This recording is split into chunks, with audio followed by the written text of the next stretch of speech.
close it starts to end up on the brink.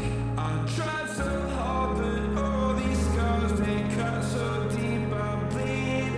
I fell so fast from heaven, it's like someone clipped my wings. Now I'm falling, and I can't see the ground. Can we stop this gravity? It keeps bringing me down.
me up with his slow mo.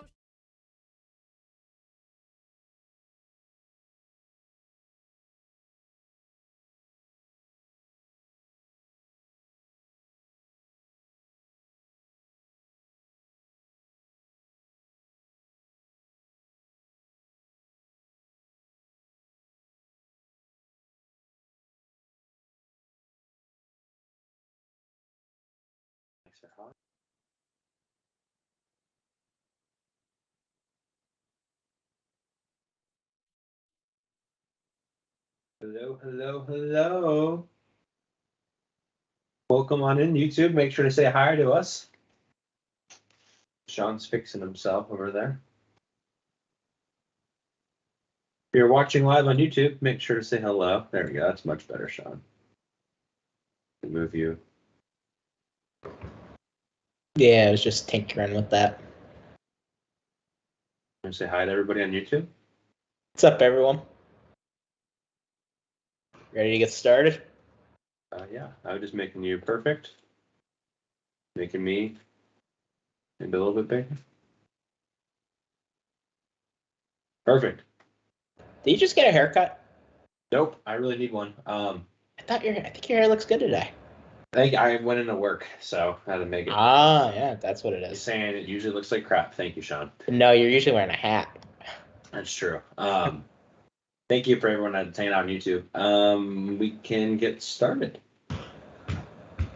Oh, wait. No, we can't. No, we can't. Could you hear me okay there for a second? Yeah, I could hear you fine. That's not good.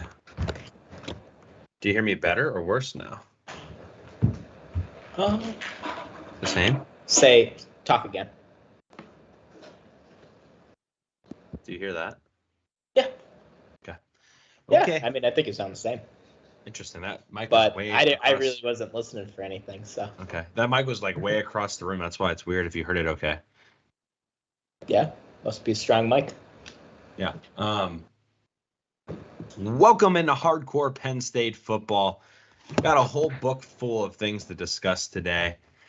Penn State Media, or excuse me, Big Ten Media Day. Penn State's at Big Ten Media Day. 2 new commits. We're going to preview Michigan State, and Rutgers. Just a lot to discuss, and fan questions as well. So very excited to have you here. Very excited to get going. We'll be back in just 1 second.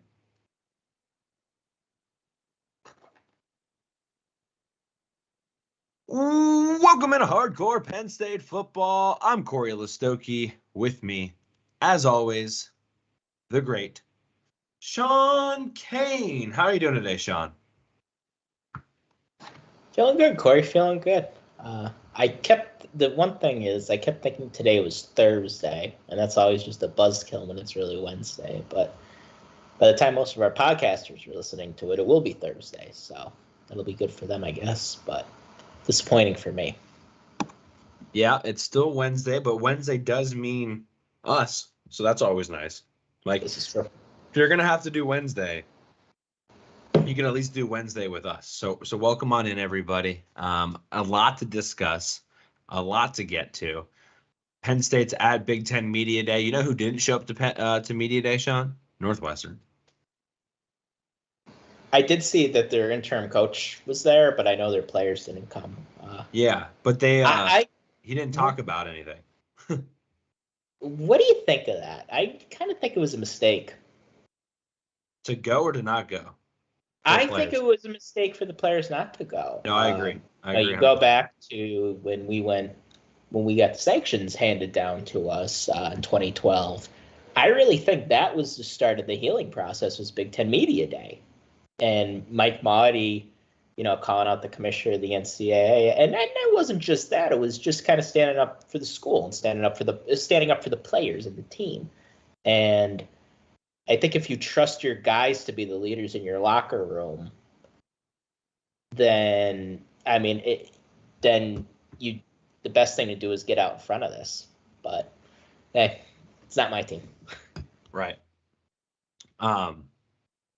No, I agree with you as far as that goes. I think they should have been there for sure. But it is what it is. Before we get down the rabbit hole, Shawn, because we have a tendency to do that, I will not forget I will not forget this. I would like to start off the show with a 5-star rating. I love it. Don't know if we're allowed to say their name. I didn't ask if I could say their name or not. So I'm just not going to. But this was on Instagram. I guess I don't know what Elon Musk is doing with Twitter or X or wherever it is now, but I guess people can't just direct message us unless they are subscribed now. Yeah, but it doesn't always work. I don't really know the rules to it. But anyway, if you can't direct message us on Twitter, DM us via Instagram or Facebook, whatever the case may be. You can email us at hardcorecfb@gmail.com. But anyway, this person reached out to us on Instagram and said, rated you guys 5 stars on Spotify a while ago, just never sent it in for a review. Love the podcast and the amount of information you guys have for us weekly. Also, have to say that the introduction gives me chills every time. So thank you very much to this person for that. We very much appreciate it. We will be sending them a sticker. So thank you for that. I also think we had somebody else messaged us that got the Bruce Springsteen question correct, which if you don't know what I'm talking about, don't worry about it. But they got this right. And wait, was that right? I thought somebody else said something really nice about us on Twitter, but now I'm not so sure.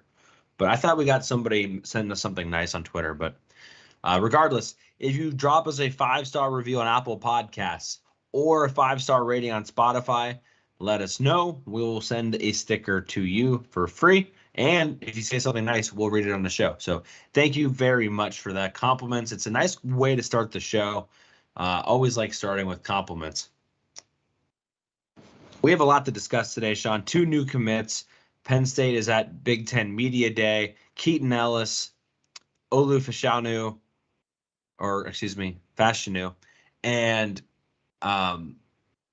Keaton Ellis and Adisa Isaac. Keaton Ellis, Olu Fashanu, all at Media Day, as well as James Franklin and Patrick Kraft. And then we're going to break down Michigan, Rutgers, and Michigan State. So a lot to discuss today, Shawn. Before we started the last episode talking about Saquon Barkley and how he had signed. Flash forward 1 week, Shawn, he has signed a contract. I think it's with incentives, is it close to 13, 15 million with the incentives? I know theoretically it's not as much without the incentives, but with the incentives, it is better than a franchise tag, correct? Yeah, it's better than a franchise tag in theory. I think he could get up to 12 million with incentives. I mean, the thing was it was a little played out, and I honestly don't think Saquon got the best representation, and that's might be why he might be on the way out of Rock Nation. Just because he had a $22 million guaranteed contract offered to him a few months ago. And now he's settling for half of that. So, I mean, it's good that he's back, and maybe it's better than a franchise tag, but essentially he's back to pretty much where he started. Gotcha. Yeah, no, and I think he's happy. James Franklin mentioned something at Big Ten Media Day that he talked to Saquon Barkley for a decent amount of time. So, and he said he hadn't done that for a minute. So, yeah, and I think Saquon just wanted to get back to work too. He's not the type of guy who wants to sit out a season. So, yeah, happy that we're seeing him. And he has a chance to make a lot of money if he can stay healthy and he can do things, properly. But it's a long season nowadays in the NFL. It's a long season, especially for a running back. Yeah. Okay, let's talk Big Ten Media Day notes first, Shawn. Just getting underway there. A lot of good stuff coming out of there. There are some notables for me. The first one being that probably the biggest revelation to me was that defensive line coach Deion Barnes, quote, wasn't a guarantee home run, that he was going to be hired, that he was going to be the next guy. James Franklin was kind of interviewed college coaches, interviewed NFL coaches, and Deion Barnes kind of blew them all out of the water. Deion Barnes even got a haircut to show how serious he was about that. He said that the players, really respected him and, quote unquote, so far so good when it comes to recruiting. We'll get into that a little bit later in the show. But that to me is just bonkers, right, Shawn? I mean, I don't know. This is just Coach Franklin is messing with us a little bit, but everyone kind of thought it was Deion Barnes to lose, and now it's like, well, maybe Deion Barnes wasn't even being considered as serious as we originally thought. Well, I mean, if you go back to that, I remember joking around about how it's taking them so long and that it seemed like they just circled back to Deion Barnes. And I do think he was always in the back of their minds, and I don't think it's any slight on Deion. I think it was just Franklin doing his due diligence, and that's his job. That's why he's getting paid a lot more money than I'll ever have to make these decisions. And you can't just settle for, you can't just settle for what's in house without looking. And I think he's done that with other hires before in the past, when he may not have had as big of a salary pool for assistant coaches. But I just don't think that's something that James Franklin wants to be doing at this point in time, and I don't blame him at all. Yeah, it's just crazy to me, right? That was kind of the conversation that they had, because we all thought like, oh yeah, it's going to go to him no matter what, and maybe it wasn't as obvious as we thought. But regardless, Deion Barnes is there too. Also, Shawn, stop me if you've heard it before, but we have a quarterback competition in Happy Valley. No way. Yeah, believe it or not, yeah. James Franklin saying that they're competing for the job right now. It's nobody's spot at the moment. I don't know how long he's going to take to get there, but I mean, we have a fan question about this, so I don't want to spoil too much of it, but it's just funny to me because obviously they do this every year, but he's not fooling anyone this year, Shawn. Certainly not us. And I knew it would come up because every time the quarterback question comes up, we do get asked about it, and it's a fair question. And we talked about this a little bit in, off the show, in a text message with some buddies. And, if you've been listening to James Franklin in his press conferences for 10 years, he says this every year. He's not one to anoint anybody the starter, especially when he has no incumbent starter. Now, Franklin has only had 3 quarterbacks in his time at Penn State, and it feels weird, but that was the case. And he's only had a couple of real competitions. And yeah, of course he's not going. It didn't shock me at all that he didn't name anybody the starter, and it's good to keep Drew Aller motivated, because you don't want to just hand over a starting job to somebody who hasn't proven anything yet. And we're all enamored with Drew Aller's talent, but we've had talented quarterbacks out of high school come here before and not work out the way that we wanted them to. So you have to keep them hungry, and you have to keep them competing. And that's one of James Franklin's core values, and I think it's a good core value to have, and you have to practice it. No, yeah, for sure. But it's hysterical, at least for a little bit there. Probably the biggest thing I guess I already said the biggest thing. The second biggest thing, if I will, was this quote from him about the defense, especially like the front seven. We are bigger, we are more athletic, we are physical, and I think we have a legit 3 deep across the board. I mean, if that doesn't answer the questions that we've got all offseason about the defense and being physical enough for the Michigans of the world, I mean, I don't know what else is. And it's kind of bullish by James Franklin. We don't see him kind of talk like that unless he is for sure about it. Like, he's not going to throw that out there just to throw it out there. You got to be pretty excited about this defense and where it can be. They were really good last year, and if they have that depth and they have the physicality and they have, put on a couple more pounds, I think the way he put it the best way was some guys added weight, not because they needed to add weight for the beginning of the season, but as the season progresses, you lose a couple pounds. Where are you going to end up in November? Where are you going to end up, I guess, now in December?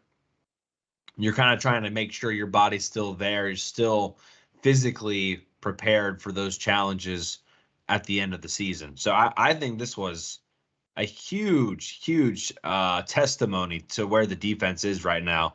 And we got it on July 26th. Yeah, I think Franklin feels awesome about this team. I think he thinks this is a team that could really make some noise, not only in the conference, but nationally. And he's always an optimistic guy. That's just his nature. He's not really someone who calls his team out in public.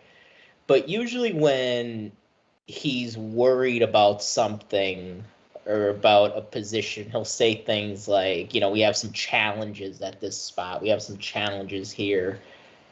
And he really didn't get into that about anywhere, especially on defense. I think he pointed out the secondary, but it was mostly just being able to reload from losing Jair Brown and losing Joey Porter Jr., which, of course, you lost two of the best players, probably two of the top 100 players in college football last year, or 75 players in college football last year. So, yeah, you got to be able to reload there. But he really didn't sound that worried about it, and I think it speaks to the depth that's been built and the talent that they've recruited. And it all goes back to what we talk about a lot when it comes to stacking classes and stockpiling talent and just constantly recruiting top 10, top 15, top 10, top 15. And if you do that and you have good coaches like we do in the secondary with Poindexter and Terry Smith to develop these guys, then yeah, you're going to be in a good spot when you lose a Joey Porter, when you lose a Tig Brown. And we love those guys, but I feel good about what we have behind them, and he seems to as well. No, he definitely seems to believe in that, and so we'll have to kind of see it for ourselves here in just over a month. But yeah, you kind of feel pretty good right now with where they're at defensively. Specifically about linebackers, he said a big question mark coming into last season, a lot of unproven players. That is not the case anymore. So whatever you thought about the linebackers last year, James Franklin, again, reiterating, not very concerned about the linebackers, Shawn. Well, I still am about the middle linebackers. Fair enough. I have to just see it with Kobe King and Tyler Elston. I just got to see it. I'm not saying that those guys can't play or they can't get better. Of course they could. Look at the difference between Johnny Dixon in 2021 compared to Johnny Dixon in 2022. And now I think we all feel really good about Johnny Dixon coming into 2023. I just want to see one of those guys separate themselves. And I know we'll be running a lot of the nickel this year. I think that's good. I think our nickel defense, a lot of teams, good luck scoring against them. But we're gonna need them against we're gonna need the middle linebackers to be able to step up against the Michigans, the Iowas, and the Illinois of the world. We just will. Does it make me feel better that Franklin said that? Yes. Because like I said, usually when he's worried about something, he'll say, something along the lines of there's competition at middle linebacker and we're still figuring some things out. He won't criticize them per se, but he will touch on that a little bit. And he really didn't do that. So maybe they really showed him something in the spring, and I hope they did. I thought Kobe King played pretty well in the spring game.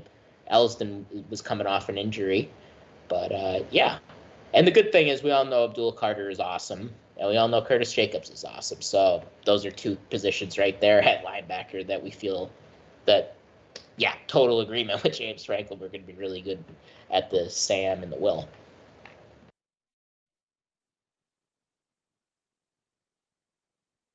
Shawn, I want to get to something that Franklin brought up that, I mean, he said that we all knew this was happening, but we did not know it was specifically happening at Penn State, and that is tampering of players. He said that players are basically offered certain amount of numbers, NIL wise, to transfer after the season to go somewhere else, and he said he was straight up, hey, I was worried. I was worried about where they were gonna be when the transfer portal opened back up, and kind of just holding your breath and not sure if kids are going to bite on stuff like that. He went down some more rabbit holes regarding, you sort of find out where those offers are coming from, usually from back channels, whether it's from high school coaches or players' families or whatever. Hold on a second. Breaking news. No, we've disconnected.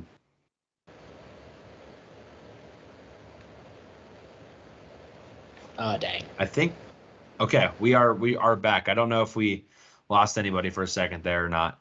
But it hits harder, when it happens to you. So Yeah. kind of curious where those things we saw that Congress is drafting a bill with your boy Manchin and my boy Tuberville.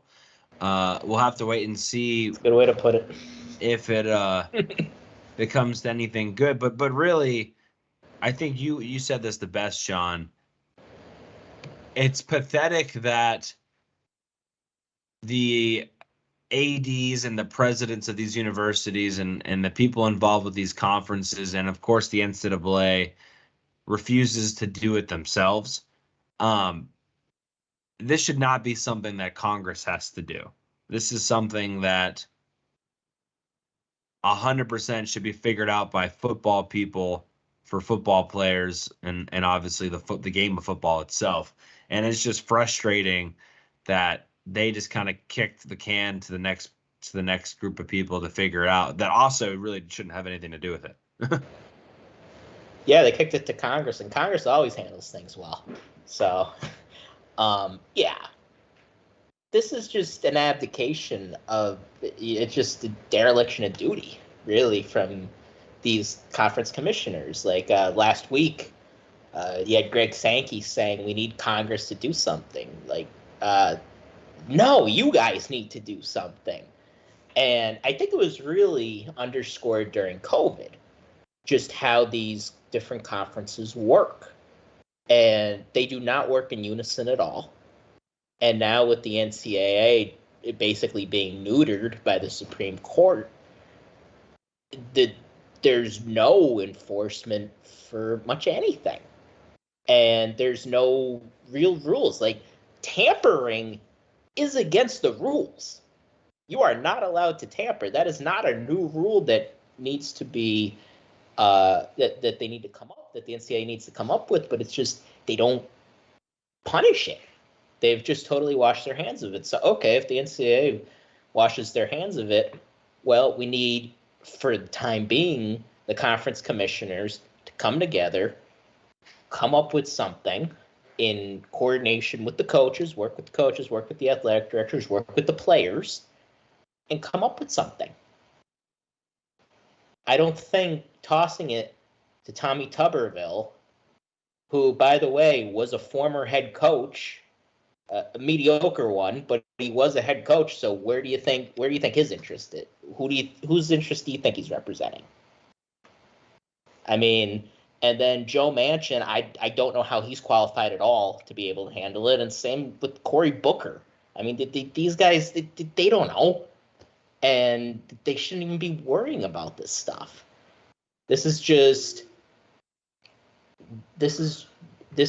these conference commissioners who don't want to do their jobs. And it's sad, but I worry that this is the best we're going to get to having rules to this thing, because right now it is a bit of the wild, wild west. and it's just because there's no rules. But nobody seems to want to be able to figure it out.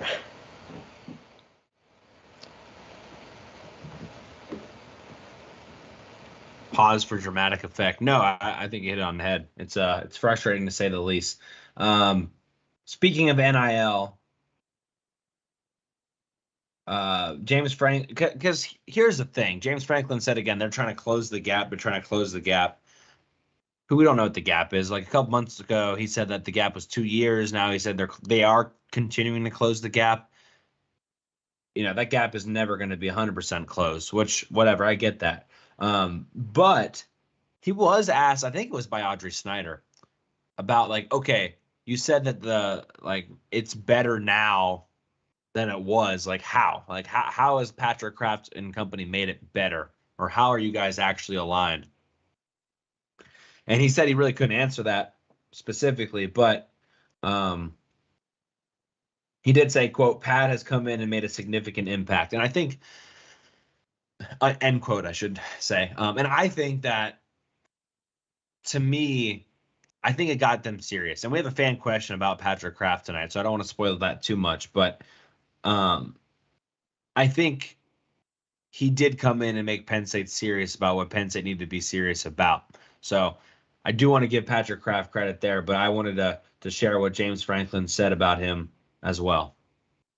Yeah, and I think Cory and I have both been more wait and see about Pat Kraft than a lot of the fans are. And it's because, I mean, he talks a good game. He does, but ultimately it's about delivering. And the one thing I will give him credit for is a different sport. I mean, we did lose Micah Shrewsbury, but I thought Mike Rhodes was a better replacement than I thought we were going to get. But other than that, he hasn't done a whole lot yet. But I know they talked a little bit about the stadium and renovations. I think they're going to start in 2025. I think Cory tweeted that out today from the account. So, I mean, that's a big thing. And then just getting our NIL ducks in a row.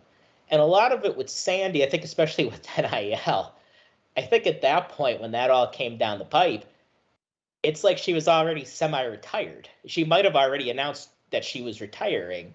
So it used to be like pulling teeth with the Board of Trustees and to an extent with her.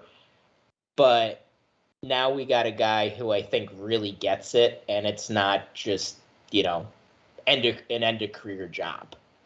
So I think he's a modern-day athletic director. And what does that mean? I have no idea. But it does mean his heart's in the right place.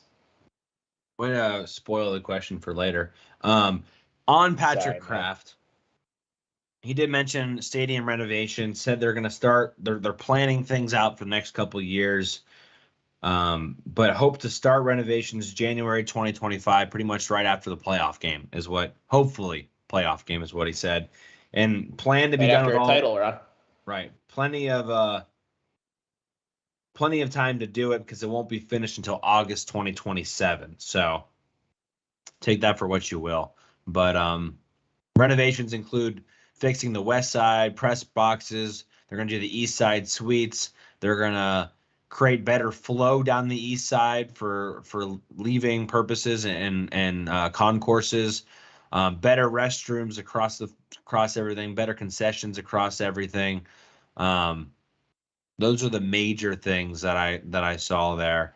Still a lot of work that needs to be kind of planned, etc. on that. Shawn, you're puzzling looking at me. Did you know? This is just kind of an aside because you brought up the bathrooms.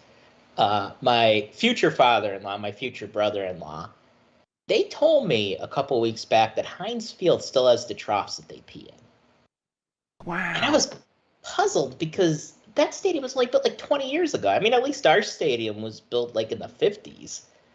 I can't believe Heinz Field or whatever they're calling it these days. I can't believe they have the troughs, but thankfully it looks like they're going to be getting rid of them. And hey, I mean, everybody who's been to Beaver Stadium, we all love the Beef, but we know it needs to be renovated. So again, though, Sandy Barber had plans to renovate Beaver Stadium, so I just want to see it. And Yeah, it's they a even big had undertaking. they even had a fancy picture at the time. They did. It was really cool looking, actually. Also, we talked about the Tunnel Club quite a bit. Oh yeah. The good old Tunnel Club. I would just Oh dang. for a second. We're back. I don't know if the weather is just bad around here. I'm not sure what's up with that. But they had 30 people for the Tunnel Club already, and there's only one bathroom apparently in there or something like that. So they're already trying to like think about how to make it bigger. But if you forget, the Tunnel Club is going to be right by the where the players enter the field, and it's $10,000 for the year for 7 games, and then a couple other events they'll be able to go in there to watch other events, for 10 grand a year, Shawn. So it will be for more than just for more than just the games, which I think we both said. I mean, I don't think anything's worth $10,000 for just 7 times a year, especially. So maybe so you could sit in the Tunnel Club, obviously, but like, do you get seats in the stadium included with that, or do you have to pay for your seats separate, or I how don't does think that seats work? are included. Okay. But Now I mean, they at can that point, if stay you're in there spending and 10, watch they can watch the game on the TV if they want as of course, well. yeah. But then, like, I don't know. I feel like if I was at a game, I'd want to watch the game.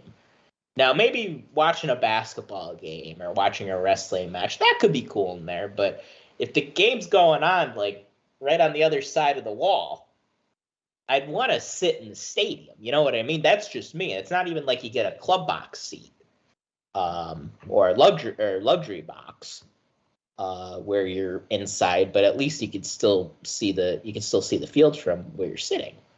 But hey, that's rich people props, man. The only thing they could do, which I hope they don't do, is from that Tunnel Club have like an elevator up to the club level. Oh, that's a good point. I If you could want to get definitely really see fancy. that happening. Yep. Get really It fancy there. would make sense too. They could probably do that. Somehow, some way. Rich people, they always find a way. Right. They always find a way to. He did mention beer sales. The last thing he did mention beer sales. They did it for the Northwestern game, and it was cluttered. He said in the first quarter they had a lot of lines running into other lines, and it was a mess.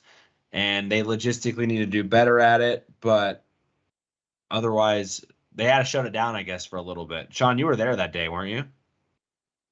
Which game was this? I think it was the Northwestern game. It was the first time there was full beer sale. It was really rainy that day, and I barely left my seat. Right. Especially like to venture anywhere. I know at halftime I went underneath just to get somewhat dry for 20 minutes, and then I went back out. But I couldn't really tell you, just because I wasn't really walking around that much that day. Gotcha. Well, apparently in the first quarter the lines were just ridiculous, and it was so cluttered people couldn't get around the concourse. They actually had to like pause it, and he said straight up, like, we weren't trying to make a bunch of money that day. We were trying to figure it out. And so they was like, we got to stop this. We're not doing a great job with it. Yeah, so, and I mean that's just working out the kinks. That happens. So a new restaurant opens up. You never go to the new restaurant within like the first month that it opens up. You give it, correct. Let all the people go and be a part of the guinea pigs to figure out the kinks and everything like that. Show up there 2 or 3 months in. That's like the best time to visit a restaurant before they raise prices or people already get sick of their jobs. You'll probably find the happiest servers and also like the most trained servers ever. Then it's just downhill after that. Yeah, pretty much. Like, I didn't drink at all at Beaver Stadium this past season.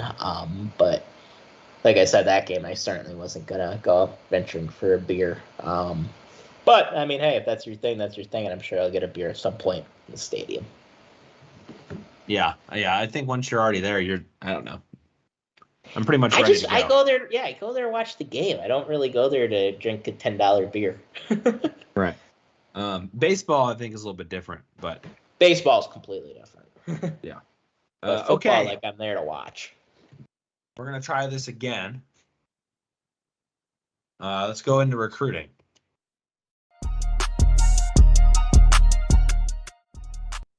No. They might be able to hear it. Yeah, I think YouTube might be able to hear it, but otherwise, I don't know why that happens. But anyway, recruiting. Cool. Oh, we can play this one too. I don't know if it's going to work, but.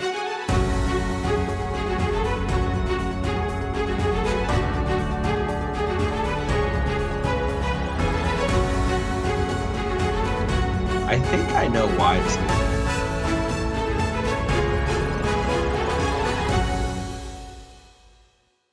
I think I know why it's doing that. But anyway, recruiting news, big time news.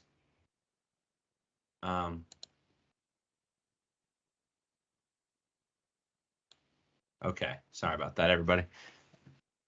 Shawn, I think it would only be right if we let you do the honors for the most recent, or excuse me, not the most recent, the commit that happened on Friday. I think that would be only right if you went ahead and did that.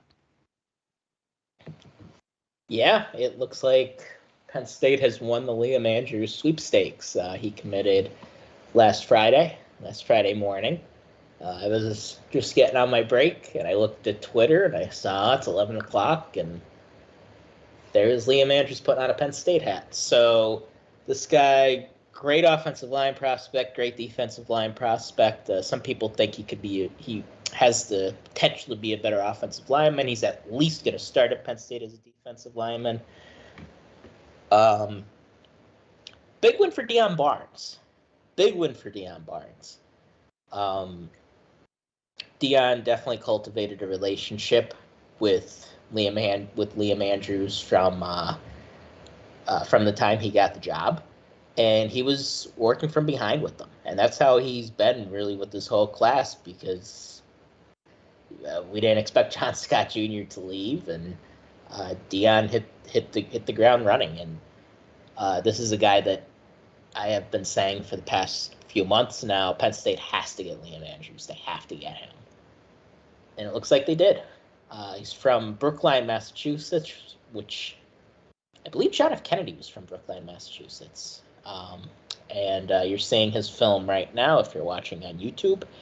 And he's a fantastic football player. He's going to be a good one here. So I'm excited. You're excited. We all should be excited. And this is a guy who twitchy, can move well, and he's got good size. And speaking of size, T.A. Cunningham also committed on Saturday. Yeah, we'll get to him in just 1 second. This is just one benefit of watching live on YouTube. You'll get to see some highlights as we have them up there on the board. Just big get by Deion Barnes, right? This is a guy who was kind of on the board, then he kind of disappeared. Then, like we said many times now, he went and visited Wisconsin, went and visited South Carolina, didn't commit to either place, and then circled back to Penn State, and Penn State got the job done. Really was the number one target left on the board at this point, and that's no slight to anyone else. It's just how good this guy could be. This was the kind of guy that kind of answers the bell, right? If you're one of those people that really believe that Penn State got just absolutely manhandled against Michigan, which we don't subscribe completely to that. This is the kind of guy that you want Penn State to go get, right? Like this makes you feel better about the future of trying to top Michigan for the top dog in the Big Ten East. So anyway, just massive, right? Just massive. So, yeah.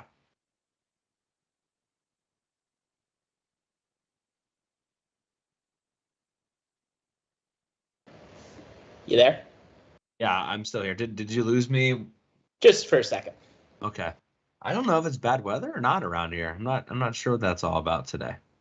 Yeah, it's clear out here in Scranton, but it could be a whole different world at State College. Yeah, we got like a weird little haze going on. But we can get to the next commit, Shawn. You already mentioned T.A. Cunningham. Just another just crazy big get for Penn State. What do you got on him? Yeah, I mean, he was, to start, T.A. Cunningham was a 5-star guy just a year ago. And then he's had a really interesting route to Penn State. He played high school football in California last year. He was, he had some eligibility issues, and I don't know. I don't want to get into the exact details, but that's out in California. Like, he only played a few games, and when he did play, he wasn't that outstanding. But you look at his measurables. I mean, he is 6'6". He's 270 plus already, and he can move really, really well, like really well for a guy that's carrying that much weight. And the thing about him is, he looks like he could still put on a lot more weight. I mean, I think by his freshman year, he's going to be 6'6", 290 plus. After a couple months with Chuck Losey. And I've liked some of his film. He definitely was better. He was definitely probably better his sophomore year than his junior year. But Which is the film we're currently watching on YouTube. Yes. Yeah. But, those are highlights, so he's going to look good there. But yeah, he's going to, I really like this guy, and he's definitely a guy worth taking. And if he could put it together his senior year, I think you could see him shoot right back up to, I don't know about 5-star status, but definitely high 4-star status. So it was a nice get. And yeah, we're really guys that could move as well as he does. For being his size, they don't grow on trees. Right, and the athleticism is close to being 5-star level, I feel like, and that just means if he has some really solid production this upcoming year, like you said, he's high 4-star guy. Just another big time. I mean, he only visited Penn State, which is just the other crazy thing. Like, he didn't visit anywhere else. And to me, that's just unheard of nowadays. Like, I know where I'm going. See ya. Only took one visit this spring. It was to Penn State, and the rest is history. We knew Miami was involved there for a little bit, but couldn't get him on campus. And that was just kind of it, which, again, kind of different than what we see nowadays. And anyway, that's what we have on those two guys. Shawn, now that Liam Andrews and T.A. Cunningham have wrapped up, those are two guys we were focusing on a bunch. I guess our attention most likely turns to defensive end Jalen Harvey at this point. Yeah. I mean, the names that we've been talking about the past couple months now, it feels like we all know where they're going. We were able to get some of them, we lost some of them, and that's how it goes in recruiting. And right now, according to a service or two out there, we're number 6 in the country. I think Bama just passed us in the 24/7 rankings. And yeah, now the board gets smaller. And I said a couple weeks back, I think we'll probably end up with 27 or 28 guys, and now I think we're at 24? 24. 24. Yeah, so I still think we bring in 6th overall. Yeah, so I still think we bring in 3, maybe 4 more, and one of those guys, hopefully, is Jalen Harvey. And it looked like for a while he was going to commit to Penn State, and then he took 2 other visits, and now I don't know where he's going. The crystal balls are still in for him for Penn State. They haven't flipped, and usually that's good. We all saw what happened with some of the other guys, where they were crystal ball to Penn State, and then a couple weeks later they switched. That never really happened with Jalen Harvey, so that makes me feel better that he still ends up at Penn State. But I'm wondering, the longer it goes with the guy that you feel good about, usually it doesn't end up working out for you. But I think right now, Penn State's probably still the leader, but we will see. And then I think we're probably going to be in the market to flip a guy here or there, and we probably want a receiver and maybe another offensive lineman. And then we'll call it a class. You think there's a chance for 2024 four-star athlete Hardly Gilmore the fourth? It's down to Penn State, Kentucky, and UCF, and he's committing on August 25th, a month from now. He probably goes to Kentucky, but you never know. Okay. Anyone else kind of keep an eye on? There's that Jordan Paler, Alex Taylor, but I don't know. I don't really feel like any of those guys are coming to Penn State, so it might be somebody that we haven't really discussed much yet. Okay. That's my feeling, but I do think we bring in one more receiver. They do have Junior Day upcoming this weekend as well, which is just an incredible amount of news. I saw Ash Bash, and yeah. I saw that 2026 defensive back Hakeem Satterwhite is visiting. I saw 2025 quarterback Beckham. I can't read my own handwriting. Let me find out his name real quick. I hate when you write something down and then you cannot, for the life of you, read it. Like, some things I write down, it just literally looks like just rubbish, just absolute rubbish. Are you British? Is rubbish only for British to use? I don't think so. Beckham Kritza, 2025 quarterback. Yeah. I mean, 2025. 6'5". Yeah. I mean, 2025 guys, like I know Ryan Montgomery from Ohio. That's a name that Penn State fans should know a little bit about. But y'all know how we work here. Really, we try to keep it a year at a time. But this is the time that Franklin's and company probably have already started to turn their heads to 2025. I mean, obviously, you want to keep the 24 guys committed. You want everybody to sign. But as we said, we're probably only going to get 3 or 4 more commitments for this class. So Lash Bash just happened. They're, getting a lot of guys on campus, and there's going to be even more guys on campus for the games in the fall. So, yeah. And I think roughly around this time is when we slowly make that transition, right? Like, I mean, it's just right.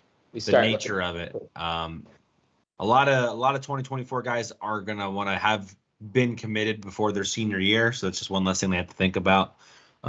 So we'll make that kind of transition as the coaching staff makes that transition as well.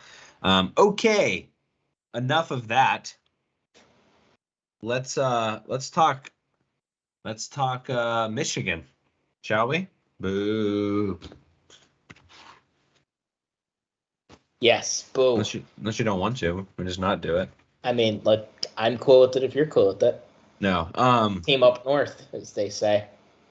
I guess the first thing we have to say about Michigan is Jim Harbaugh is going to be suspended for the first 4 games of the year. Yes. Due to recruiting violations that occurred during COVID, which, Shawn, if I can just have the floor for a second, if that's cool with you. Go ahead. You got it. Let them cook. Let them eat cake. Yeah, so Jim Harbaugh is going to be suspended for the first 4 games of the year, which, if you didn't know their schedule, it's East Carolina, UNLV, Bowling Green, and Rutgers at home. That's the 4 games that he will miss. And those violations happened or occurred during COVID, during a dead period. And what's so frustrating to me is Penn State didn't recruit very well during COVID. Couldn't get kids on campus. That is when James Franklin, works his magic, is when he can get kids on campus. He can show them all the benefits of Penn State, and he can really make that kid feel special. That's just how he works his magic. That's how he recruits so well. So obviously during COVID, those visits didn't happen as much, and they struggled on their own, not because of anything else. But it is very frustrating that Michigan was recruiting dead period violations, which means they were communicating with recruits when they weren't supposed to, and recruited very well compared to Penn State during that same time period, because those classes, or maybe the beginning of those classes, have helped them have success the last couple of years. Now, I'm not putting the recruiting violations on why Michigan has won back-to-back Big Ten championships and Penn State hasn't. But it is frustrating when you think about it this way, that those violations happened when Penn State didn't recruit well, and now all Michigan is going to get disciplined for is not having their head coach for East Carolina, UNV, Bowling Green, and Rutgers. I mean, Michigan doesn't play a very good team until November this year. They do lose their offensive coordinator for a game, but I'm pretty sure they'll get through East Carolina if I coach that team. So a big time slap on the wrist. I understand how it works. Like, they're going to suspend them for the first 4 games. It doesn't matter who those first 4 games were against, whatever. It's frustrating when you compare it to where Penn State was in the recruiting world during COVID to what Michigan was disciplined for violating those rules. Yeah, and look, there's been a lot of discourse on the Twitter sphere and on the message boards about cheeseburger, or all this stuff. And guys, that's not why Jim Harbaugh got suspended. Jim Harbaugh didn't get suspended because he bought a kid a cheeseburger, or because he met with this guy in the time that you're not supposed to. That's not why he got suspended. He got suspended because he lied to the NCAA.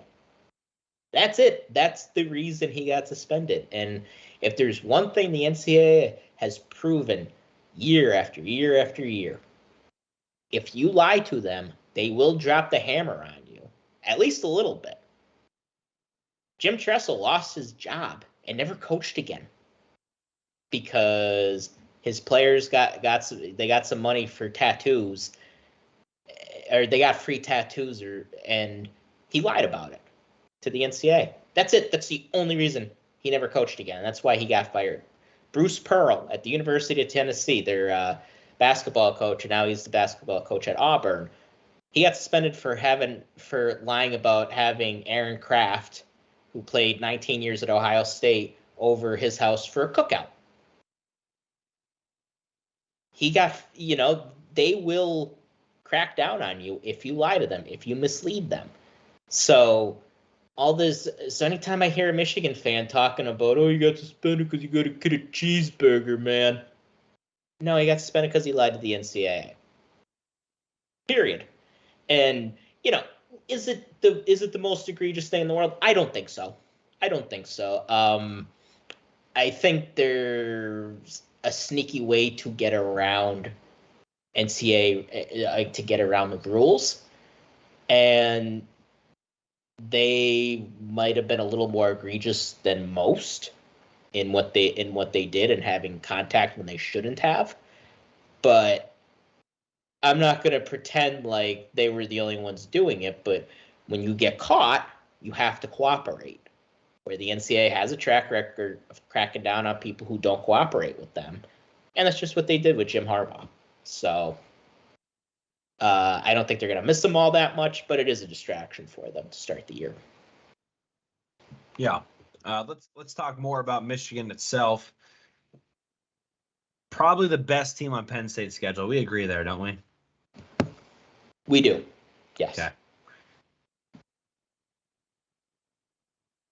They were 13-1 last year, 9-0 in the Big Ten. Jim Harbaugh's been there for going on his 9th year, I believe, which is just crazy in its own right. Does that sound right? Yeah, he got there the year after Franklin was there. Yeah, that's crazy. Franklin went against Hoke his first year. That's right.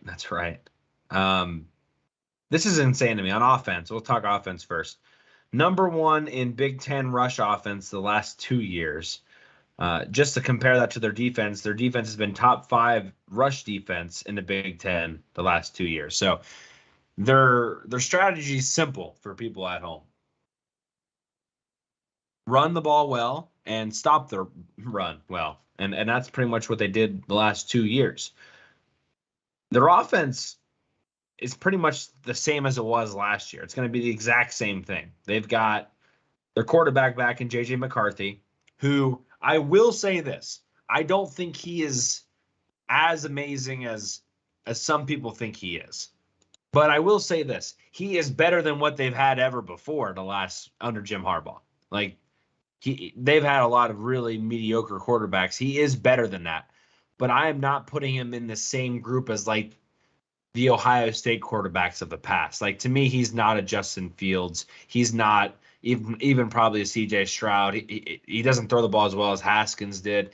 He's not in that company, but he is serviceable. But, I mean, first of all, the TCU game speaks for itself as far as him practically giving the game away. And although he had a really good game against Ohio State, he had 1 or 2 wide open receivers that ran a long time after the catch. And I think one Ohio State player fell down. The best thing he can do, Shawn, in my opinion, is his mobility. That to me is what makes him really good for this offense, because it was the read option. It was the pistol formation, play action bootleg. It was that 3rd and 4 where he was able to get around Curtis Jacobs to pick up the sticks and early in the 3rd quarter. Like, those are the plays that he can make. That is what Harbaugh and this offense needed to keep them on schedule every once in a while. But don't lose focus of what Michigan is. Michigan is a run it down your throat. Schematically, they will do it different ways. I think people always forget, Shawn, about like Harbaugh when he was with the 49ers and the different formations they ran and the different ways they got their guys an advantage schematically. Harbaugh is very good at doing that in his power run game. Kudos to him for that, because he's very good at getting his guys in space. And we saw that with Blake Corum last year. Blake Corum had the meniscus tear. He had almost 1,500 yards and 18 touchdowns before that. Donovan Edwards is his backup. We both agreed and said last year we thought Edwards was actually the better NFL talent. I think everyone else has kind of come along with that now and agrees with us. But that's what this offense is. They are a power run team. J.J. McCarthy is going to run as well. He had 306 yards and 5 touchdowns on the ground. But they are going to run the rock with Donovan Edwards and Blake Corum and then just do enough elsewhere so they can go back to running the football more. They bring in Ladarius Henderson at offensive tackle, transfer from Arizona State. I think that's a big-time get for them. But they do lose one of my favorite players in center Olu Oluwatimi, who was a stud at Virginia before he even went to Michigan, Shawn. Like, this guy was already really, really good.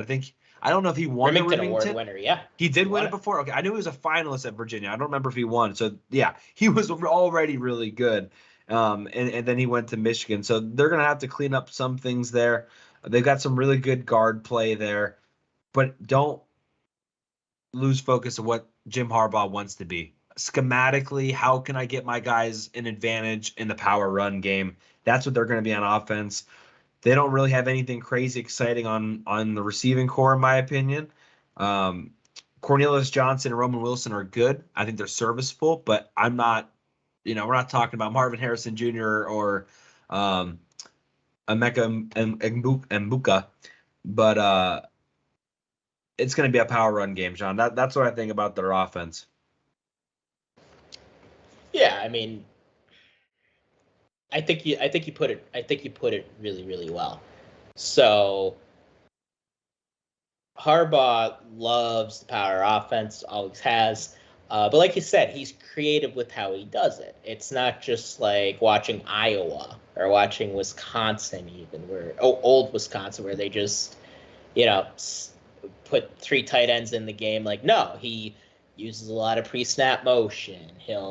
And he's just very good at getting his athletes in the best positions to go and make plays, and that's what they do. It's going to start with their running backs and their offensive line. I think Donovan Edwards, I think he's the better. I think he's a better back right now than Blake Corum. That's just my opinion. I watched them both a lot last year. Running away from our guys, and Edwards scared me more. And Corum is coming off an ACL injury. You don't know if he's going to have that same twitchiness to him or same speed just coming off that injury, but I'm still expecting him to be very, very good, very productive. And I feel like we feel very similar about JJ McCarthy. He could make a lot of really nice throws, but he could be reckless at times. The TCU game, he kind of gave the game away in the first half. And if you remember, we had a long preview before the Michigan game last year. And what we said was, if you could get up on these guys by a couple scores, they're in trouble.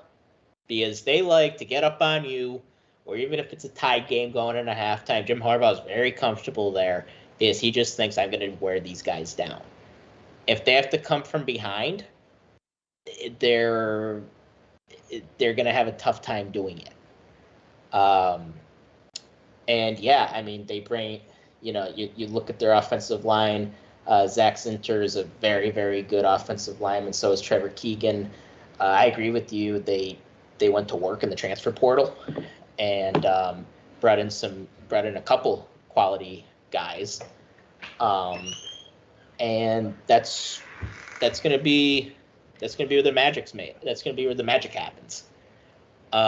Receivers, I'm pretty underwhelmed by them, frankly. Like I think we have better receivers than they do. And I'm not 100% necessarily sold on our guys.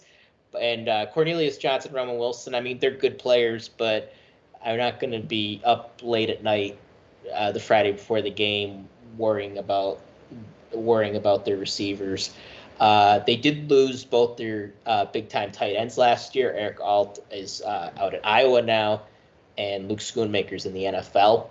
I think they were both very, very helpful to their offense last year, both in the passing game and in the run game. So it's still a very good offense. They're going to be a lot like they were last year, but with just a couple new faces. But, like I said, the key is get out in front of them. Yeah, and that whole get out in front of them thing, it really plays into they don't have a chance to wear you out if they're having to throw the ball a little bit more. I mean, that's exactly what it comes down to. And it is very hard to beat Michigan if you are trying to box with them for 4 quarters. It's just not going to be fun for you. But if you're able to, like you said, get out a little bit, you have a better chance. Defensively, Shawn, they're going to be really good. But I do have a couple question marks that I'm curious about. They lose 2 of the probably top 10, top 5 best defensive front 7 defensive line players in the Big Ten last year, and Mozzie Smith and Mike Morris. I think Mike Morris won almost every defensive award he could in the Big Ten. Both of those guys were studs, and I know they're filling in with plenty. Chris Jenkins is going to be really good as well. They bring in Josiah Stewart from Coastal Carolina, to mention another transfer portal guy that they brought in. But those are 2 big pieces. I'm trying to think of a defensive tackle like Mozzie Smith that Penn State has lost in recent years, but he's a big time guy. It's kind of like losing PJ Mustipher, and it's no offense to him, but losing PJ Mustipher to his injury. That's kind of the equation to me. Their linebackers, though, I will admit, probably some of the best in the Big Ten, if not the country, and Junior Colston and Michael Barrett. 173 tackles combined last year. That's where you got to feel good if you're Michigan. You have some really good linebackers there. And then in your secondary, everyone loves Will Johnson at corner. The Will Johnson hype, Shawn, is just insane right now. They bring in Josh Wallace from UMass, who we actually mentioned when we were previewing UMass. And then their safeties are the same with where they were at last year with Rod Moore and Mike Sarin still. But this defense, I don't think is immortal. We saw what TCU was able to do to them last year. And I just felt like Penn State, in whatever you want to call that game, was just an anomaly. I mean, I don't really know what happened because it just felt like it happened so fast. But I really think getting to play this defense at home will really help this offense as far as the rhythm, as far as the snap count. Those things go a long way when you're playing against this Michigan defense, and they'll have that in their back pocket.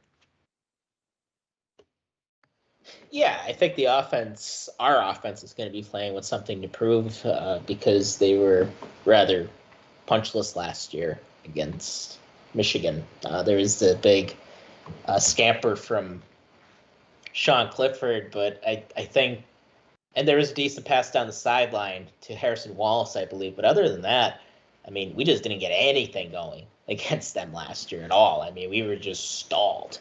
But yeah, I mean, losing a guy like Amazi Smith, who was a first-round draft pick last year by the Cowboys, and losing Mike Morris, their edge guy, yeah, those are two gigantic losses. DJ Turner, who's in the NFL now, I forget where he was drafted, but he was a first or second-round pick. Those were three staples in the defense. Like us, though, I think they're definitely going to be able to reload. I do like Chris Jenkins quite a bit. Like you said, Stewart from Coastal Carolina. I think that, again, I think Michigan kind of uses the transfer portal like Penn State does. They don't recruit like extensively from it, but they use it to fill in pieces, and that's, I think, the best way to do it, and that's what the best schools tend to do. Junior Colson, we talked a lot about him last year, both before and after the game. He's really, really good talent. I really like that kid. Michael Barrett, and then they have a Nebraska transfer in Houseman coming in. So I think that linebacking core is among the best in the country. And they're two safeties. I was really impressed by them last year too. Sanders still, I believe he was the guy. I think he started as a receiver and then went to the defensive backfield. And he impressed me a lot in last year's game. So yeah, they're really good. They're going to get after you. They're going to, like you said, they're going to stop the run. I do wonder a little bit about them being able to rush the quarterback. And if, like losing Mozzie and losing Morse. Yeah, I mean, it's hard to replace. It's going to be hard to replace those two. But I still think this is going to be among the best defenses in the Big Ten and maybe even in the country. Yeah, I actually have that exact same note, Shawn. I literally have, is the pass rush good enough? ? Yeah. Because that, to me, they had a bunch of TFLs last year, but they didn't have a bunch of sacks. Obviously, I don't think they have what they had 2 years ago, for that matter. No. Linebacker, yeah. Yeah. The only other thing I want to mention is that they lose special teams wise. They lose one of the best to do it in kicker Jake Moody. Just seemed like Mr. Automatic. They bring in a transfer, James Turner from Louisville. So just another chance to say Louisville. So we had to make sure to throw that in there. But that's seriously a big time. Like Jake Moody was stoic when he was out there kicking, like just stone face, just go out there and get the job done. I think he nailed he nailed a field goal against Illinois at some point late, I think, to help them beat that. Yeah, he had the game winner. Yeah, they don't beat Illinois without him. Yeah, because I think he kicked multiple in that game. But he's made some serious kicks in his tenure. So he got picked, I think, in the 3rd round in the NFL draft. I think that's right. Yeah, I think you're right.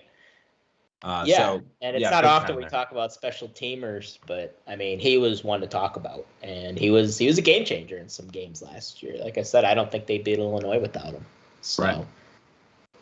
Any other final thoughts on Michigan? I mean, they play Penn State. It's gonna be a noon kick. Take that for what you will. They miss Wisconsin, they miss Illinois, and they miss Iowa. So, yeah, they have a rather soft schedule. I mean, as soft as you could get in the Big Ten East, I should say, because they still got to play us. They still got to play Ohio State, and we're going to get into Michigan State. But Michigan State tends to always play their best game against Michigan. right. There was a lot of bad blood last year that I think could carry over into this season. So I'm going to give Michigan State a puncher's chance in that game. But yeah, if they lose any less than 10 games, I'd be shocked. So when you combined, soft-ish schedule with the kind of talent they have and how well coached they are, they're going to be a contender. I mean, no doubt about it. And if we could get by Ohio State and get to Michigan, assuming we don't lose another game, man, that's going to be a crazy game to be at. And I know it's at noon, and we talked about the noon thing ad nauseum and how much I hate it, but it doesn't matter if it's going to be played at 7 a.m. I mean, that's going to be a crazy game to be at. So, right. Yeah, I'm nervous. I'm nervously excited for it, if that makes sense. Long way to go. Yes.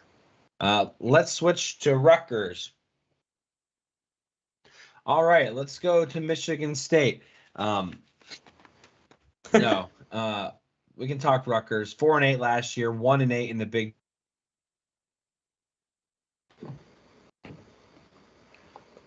You there, buddy?